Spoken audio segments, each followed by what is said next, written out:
Well, St. John, New Brunswick is celebrating its 16th annual Pride Festival this week. And for our next two guests, it's a week they look forward to every year. Jim Crooks and Trickey were the first same-sex couple married in a Maritime Church in 1996, and they are joining us now from St. John. Good morning to both of you. Thank you for being here. Good morning. Good morning. So, Carl, we know that when you got married, there were protesters outside. The church was vandalized. How have things changed for the LGBTQ2 community in St. John?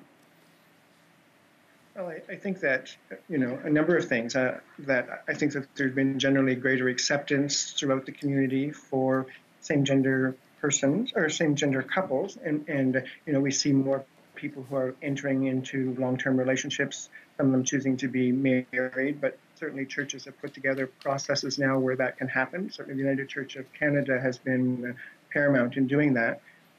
I feel to be in a much safer space now. I mean, my husband and I can walk down the street hand in hand, and we're not even given a look anymore. But back then it was a much more complicated process. Do I think that there's no more anger, hatred? Yes, I think that those things still exist. However, I think that more and more people are being open to the idea that we're not all cut with the same cookie cutter. It is great to hear that there has been some progress and that you feel it personally, especially since you've been such a big part of the progress. So, Jim, why is this Pride Week such a big week for the two of you? Well, it allows us and has allowed us each time to be ourselves.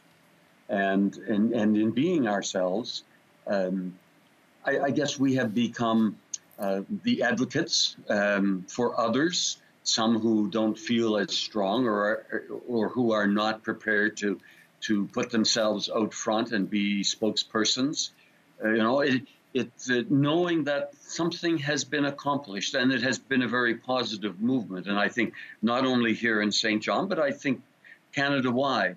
And as we visit with guests from other countries at our bed and breakfast, there are many who longingly envy us in Canada and the position that we have as against where they are in their homes.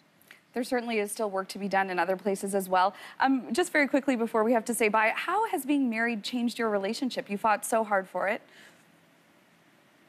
Well, I'm not sure that it has changed.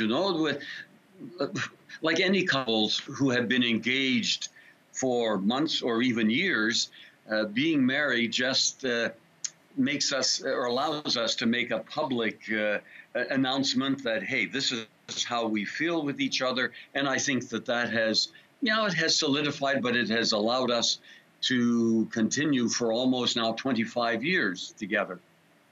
Well, that is great to hear, and we wish you many more years of happiness. Thank you for joining us today, Carl and Jim. And hey, tomorrow's your wedding anniversary, so from all of us at Your Morning, happy anniversary. Thanks so much. Thank you very much. Thank you.